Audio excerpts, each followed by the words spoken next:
Let me guess. You've been slaving away for hours, if not days, on your music, and it still does not sound like the songs that you hear on Spotify. What you are probably missing is the most crucial and final step in the music production process: mastering. Mastering is the process of taking a song that sounds like this, Lead me out with the waste. and in 3 simple steps, turning it into a song that sounds like this. Lead me out with the waste. If you are ready to finally feel good about the music that you're making, this video is for you. Let's go. If you hit B on your keyboard, you bring up all of the mix properties of all of your individual tracks. If you click this master section here, it brings you to the mix properties of your master track. And what your master track is it is the track that all of these individual pieces of your mix run through. So all of the individual stems in your mix get summed down into one stereo channel called your master track. And that's what we're looking at here.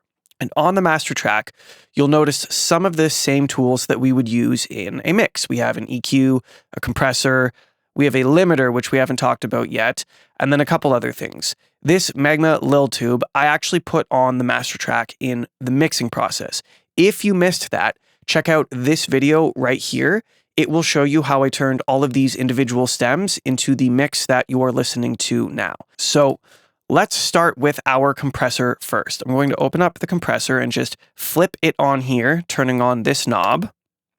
And I'm going to turn up this dial here until we start seeing these blue lights light up. So let's start there. Lead me out with the waste. This is not what I do. It's the wrong kind of place to be cheating on you. It's the wrong. And what this is doing, in the same way that when you compress a vocal, you reduce the dynamic range of that individual stem, we are reducing and squashing together the dynamic range of our entire track because we are working on the master channel. So let's listen to that before and after and see if we can hear the difference. So this is compressor off.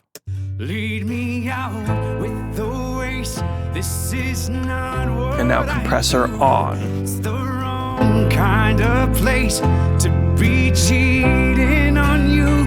It's the wrong.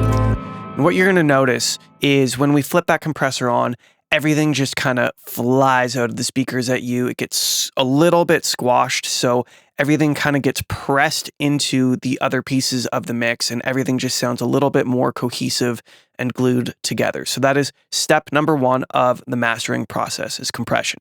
Step number 2 is this EQ here. So this is really useful if you've got a buildup of frequencies in your track that might come off as maybe harsh, or maybe there's too much low end. This is a really powerful tool to clean up your track just a little bit before it gets to the final stage of mastering.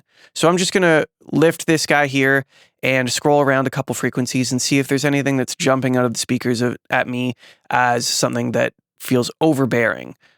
So let's do that here. Crying man, I got no excuse. Is that alright? Yeah. Give my gun away when it's loaded. Is that alright? Yeah. So that section there How am I supposed to hold it? Is that alright? feels just a little muddy here. So I'm gonna try turning that Gun down. away when it's loaded. Is that alright? Is that alright with you? Is that alright? Yeah. Let's play that part again. Lead me out with the waste. This is not what I do. It's the wrong kind of place to be cheating on you.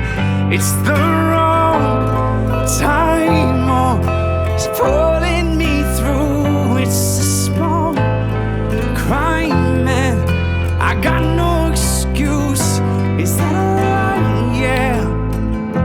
As a rule of thumb, I try to be very subtle with EQing masters. If we've done our job mixing, the EQ curve of the track should sound good already. This is just a tool to make fine little changes if need be. That brings us to the final and most important stage of mastering, and that is the limiter. And a limiter is similar to a compressor, but not quite exactly the same. A compressor squashes down the loudest moments of a signal so that the dynamic range is a little bit more consistent. A limiter is like a brick wall that the sound cannot go past. So as things get louder and louder and louder and they hit the limiter, they just stop and cannot move any further. GarageBand has a built-in limiter. It is hot trash. You do not want to use it. Do not put it on your songs. Instead, go get the Frontier D16. The link is in the description below. It is, in my opinion, a whole lot better than the stock GarageBand limiter, and it's free. So I'm actually going to get rid of this plugin. Bye-bye. And I'm going to go down here to Audio Units, D16, and open up Frontier. The Frontier has a bunch of presets. All of these different presets are going to sound good on different types of tracks. So fool around with these and find something that works for you. I'm going to use this pole position preset here because I just like the way this sounds on this particular track. So what I'm going to do, I'm going to turn soft clipping off. Don't worry about that. I'm going to turn this output level back up to 0 dB. And then I'm going to dial in this threshold until I can feel the signal coming against that limiter without it actually blowing up. Lead me out with the waste. This is not what I do. So that's too far. It's the wrong kind of place to be cheating on you. It's the wrong time. Oh, it's pulling me through. It's a small. Okay, so you felt it get to that point of distortion and too much stress, and then we dialed it back so that it was up against that brick wall, but not smashing into it so hard that it was ruining everything. So now we just have to go to our loudness meter here and find out how loud our track actually is. So I'm just going to reset it, and I'm going to hit play. And streaming services play music at -14 LUFS. And for long and complicated reasons, modern pop and rock, masters are generally speaking anywhere between -9 LUFS and -7 LUFS. So if we're anywhere within that range, anything really above -10 LUFS, I'm going to be happy. So let's play our track and see where we are at. Lead me out with the waste.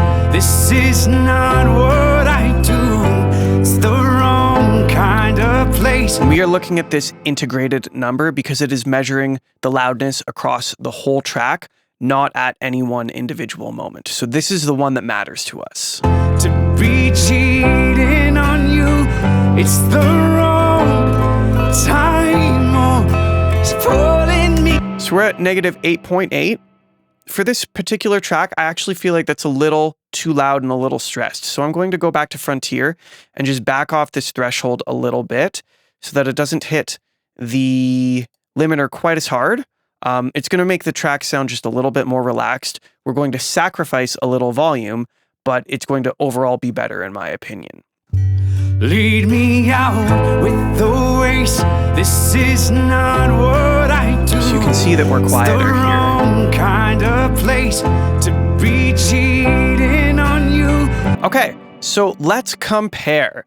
Let's listen with this EQ compressor and Frontier off, and then I'll stop it, rewind it, and we'll play it again. Lead me out with the waste. This is not what I do. It's the wrong kind of place to be cheating on you. And now this is with our plugins on. Lead me out with the waste. This is not what I do. It's the wrong kind of place to be cheating on you. It's the wrong time. So obviously we have made a huge difference here, and that is how I go about mastering in GarageBand. If you feel like you got something out of this video, hit like, subscribe, and smash that notification bell. I upload a new video like this every week to help you make better sounding music so you don't want to miss the next one. We'll see you there.